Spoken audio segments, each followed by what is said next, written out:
Hello everyone, welcome to Michael's Vlog in the Philippines. Another video guide for you guys live here. I'm going to try to make this as short as possible because I do have to go and get my son from school here pretty shortly, so it's not going to be a super long video. But I hope you guys can hear me nice and well because I'm again using my 1990s old school webcam with the horrible audio. But as long as you can barely hear me, but enough that you can discern what I'm saying, then I hope you guys will enjoy this live session, not a live training session. I almost said training. It's like I'm doing a business video, not a training session, just a live session. But today we're going to talk about, from my perspective, in my opinion. I know not everybody will necessarily agree with what I say. That's why it's just an opinion. In my opinion, I think, what I think, and we're going to have a discussion about, is it worth it owning a condo unit in the Philippines? So first off, I've heard it from at least one person. I can tell you for sure. That's a Filipino that was saying that they don't think it's a good investment. You know, and I've heard them say that to more than one person, that they don't think it's a good investment to own a condo unit. But I don't really know all the details of why, that person said that they didn't think it's a good purchase. But I'm gonna say that I kind of side with him, but it just depends on what your purpose is. If you're gonna buy a condo unit here, and I've seen some foreigners here that have, own some condo units. So there are foreigners who own condo units as well as Filipinos who also own condo units here. So let's talk about it from the perspective of, making a profit. And I know that usually that's going to be the forefront of any investment, but not necessarily always the case. You may have a different purpose for it. But if you're trying to make a profit, for me, you got to look at what you're paying for and what you're going to get. And are you going to make money, right from the beginning, or is it going to take you 10, 15, 20 years to start making money off of this property? And from my observations, and this is just my opinion, I don't have exact numbers because I didn't, go to the bank or something like that and get official numbers. I don't know what the exact numbers is, but just from my basic evaluation, let's say that you spend, and I'm gonna have to bring my calculator up here because I'm not no math magician. So let me bring my calculator up here. Let's say that you buying a one bedroom and it costs you 4 million pesos. Okay, 4 million pesos is like $80,000. So you pay 4 million pesos for a one bedroom, which I know that sounds like a lot for a one bedroom, but that's really like a price you could definitely get. It can get higher than that. But let's say you spend 4 million.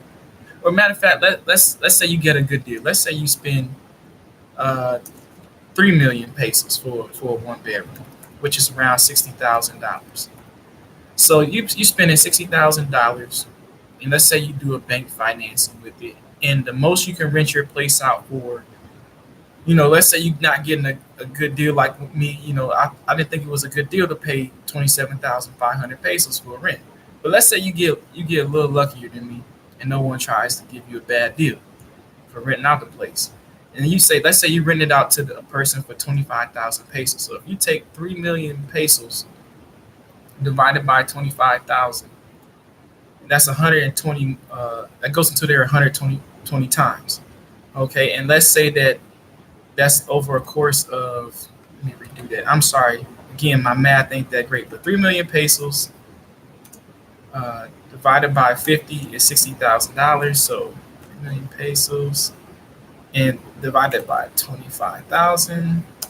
3 million divided by 20,000 is 100. So you need at least 120 payments 120 months worth to equal 3 million pesos.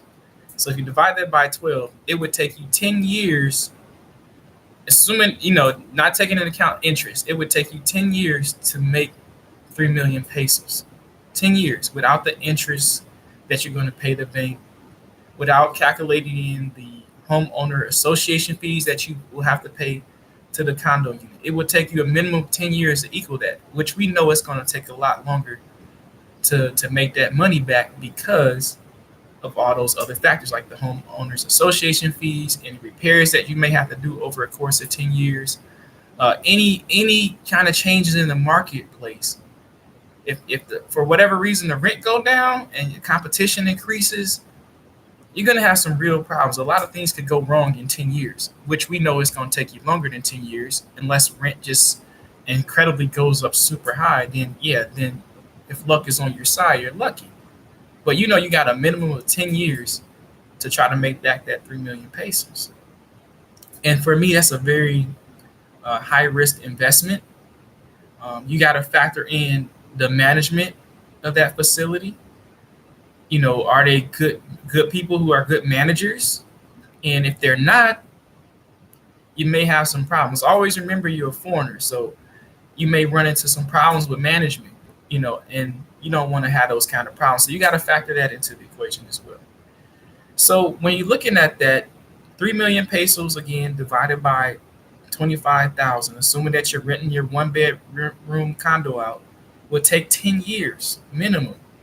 It's going to take more than 10 years because of the interest, homeowners association fees, potential repairs on the facility. So for me, when I look at it from a profitability standpoint, and this is just my opinion, it's not a good investment for me because I'm the type of person, I don't want to take 10 years to make my money back.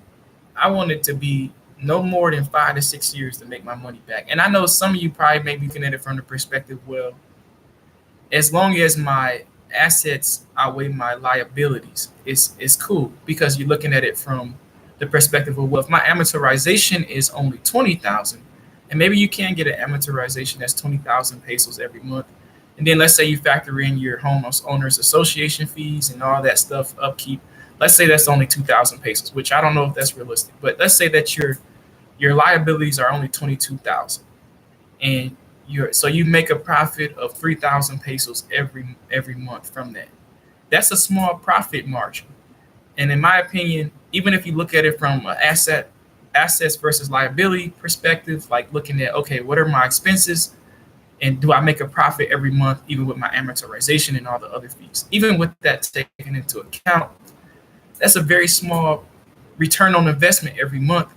And I think it's still high risk because if even one little thing go wrong, that little 3,000 pesos can be eaten up real fast in a hurry. And let's look at it from another standpoint. You can get a house, I don't know, you probably could get a house for around the same amount, 3 million pesos, maybe 4 million pesos. And that house may be anywhere from 60 to 100 square meters. And you got your own land there, and it's pretty much your own little space. So for me, that's a lower risk investment, even though it still has the same factors. I mean, you're still gonna be looking at, you probably can only rent it out for about 25,000 pesos. But the thing is this, yeah, you're renting it out for 25,000 pesos, but you're not dealing with homeowners association fees. You're not dealing with someone in the management that you don't know, or you don't have control over what they do necessarily as an individual. It's still a high risk investment, but not as high risk when you're buying a house because you don't have all those unknown variables that you can't control. You don't know if the homes owners association fees are going to go up. You don't know how the management might change over a course of time. You don't know if they're going to keep the place up real nice. You don't know if they're going to take care of the public facilities like the bathroom, the pool, basketball court, the gardening. You don't know if they're going to do all that stuff correctly, and that could become a real hassle. But even from a house perspective, I don't think it's a good investment.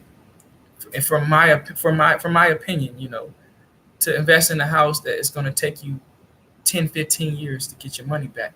For me, I'd rather look for that deal. Buy a place that's maybe not as expensive. Maybe you can find a place that costs 2 million. It don't look perfect, but if you put maybe 200,000 pesos into it, you can make it look nice enough that you could rent it out for 25,000 pesos. Let's say that you could do that. So if you get a place with 2 million, let's say 2 million, and you put 200,000 in, so 2,200,000 pesos, and you divide that by 25,000 pesos, and then you divide that by 12 because we want to break that down into years. So there's 88 times that goes in there. But if you break it down into years, that's about 7, not quite 7.5 years. So that's not as bad. Like, that's not factoring into your interest and all that stuff. But if you do a longer term loan, and it take you about 7 and something years, I mean, maybe I could breathe and work with that. That might be workable. But I'm a numbers guy. I like to have my money working for me today. But the thing is, since it's a smaller amount and you're renting out at the same amount of cash, you should have a bigger profit margin. Using that approach where I said, well, depending on what your amortization is or your monthly fees for owning the place and your property tax, of course. Um, when you factor all that in, if you only paying maybe 18 to 19,000, you making about 6,000 profit every month. I probably could live with that because that gives me room to breathe. If something changes significantly in the marketplace for rent, I probably can survive it. And also, if you buy the place for about 2 million, you put 200,000 in it to make it look nice, assuming that's all it actually cost you, and the place was in decent condition, you can probably flip it. You can probably flip it for 4, 5 million.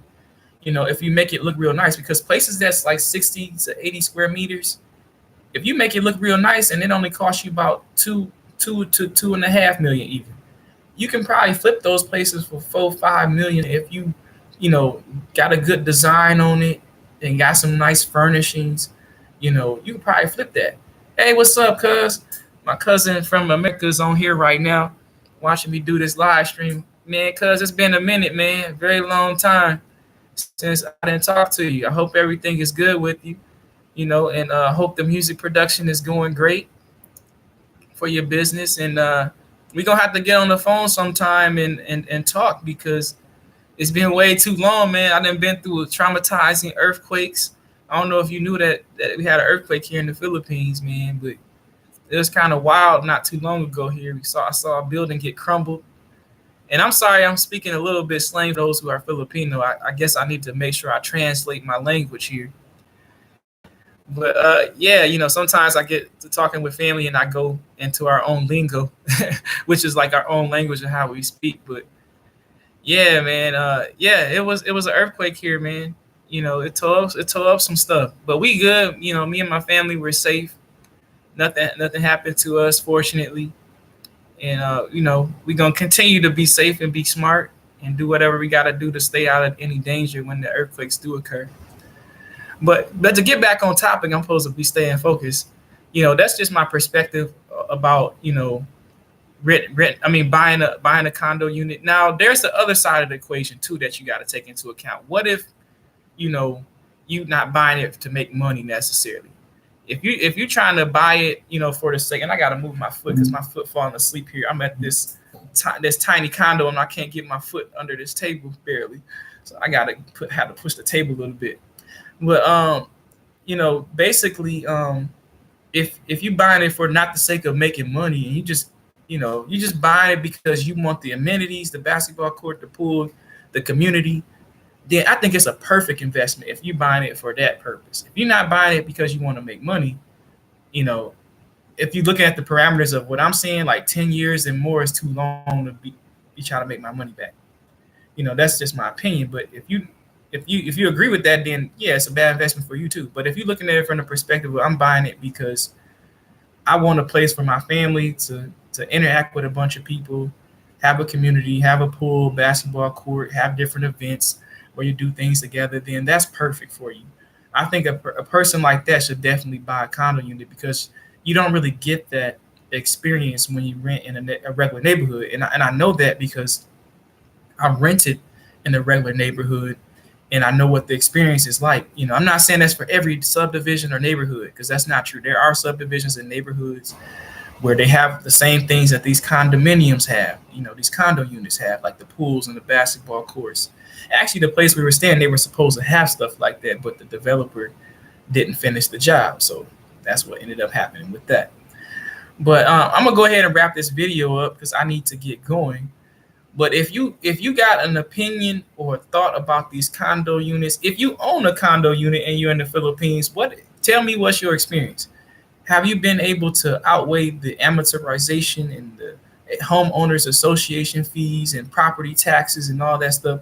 Were you able to get a big enough profit margin? And if you don't mind telling us, what was your profit margin, or give us a range? so that we can better understand. Because foreigners definitely do invest in condos. I will tell you that. There's plenty of foreigners I know who have bought condo units. Is your profit margin big enough? Or do you have issues? Because I have seen condo units that have bank foreclosures, which to me, that's not a good thing to be seeing that. I have seen that online, that there's bank foreclosures on condo units, which makes me question, is the profit margin big enough, for you? And it kind of just depends, because you got some situations where I remember, I think there was a person I know, I don't personally know them, but I heard that they spent like 4.5 million for a one bedroom condo. So those numbers I was going on over with you is for people that's getting a proper deal. Like I've seen one bedroom units that's costing 2.9, 2.8 million. You know, and there's one I saw better than that, but that wasn't listed online. I just happened to have a special connection where I could find out that information and have that special type of deal. But in general, when I was looking online, they like minimum 2.8 million, 3 million, somewhere in that range. But I've heard people that Filipinos paying 4.5 million for a one bed. So I hope they wasn't buying it for an investment, because they rent is gonna have to be super expensive compared to the places around us. Because you can rent a house for 25,000 pesos and get a really nice house if you're a renter. So that you gotta look at the markets and evaluate that. But I really want to know not just my experiences and my opinions, but I want to know what people here in the Philippines think, and people not in the Philippines. Maybe you looked online and you looked at it and you evaluated and you're like, I don't know about that investment. Or you're like, ooh, it's a good investment, I should buy one. I want to know, what do you think, and give me some numbers. I'm a numbers guy. If you show me some numbers and break down your thoughts in a mathematical way, I'll look at it and I will understand you and your perspective. I may not be a math magician. I have to pull out the calculator, but I'm definitely analytical math type of person, where when you show me the numbers, it clicks in my brain and it makes sense or it doesn't make sense. It's that simple. But I'm going to go ahead and wrap this video up. I hope you guys enjoyed it. I brought you something, again, new that hopefully not many people are talking about, because there was a guy on my channel that said, hey, you be talking about stuff nobody else talk about. Well, I hope that I can continue to bring you new content where I talk about things that no one else is talking about. That's the main thing I want to bring to my channel, bring you something brand new. I don't want to be another one of those travel vlog videos where everybody just showing you stuff only all the time. They're not talking about the life experience, that you have here in the Philippines. So with that being said, I will make more videos for Michael's vlog. Don't forget to embed, comment, share, and subscribe, and definitely thumbs up. We want that YouTube algorithm to love me back and get these big videos in the forefront of everybody. So until then, y'all have a good one.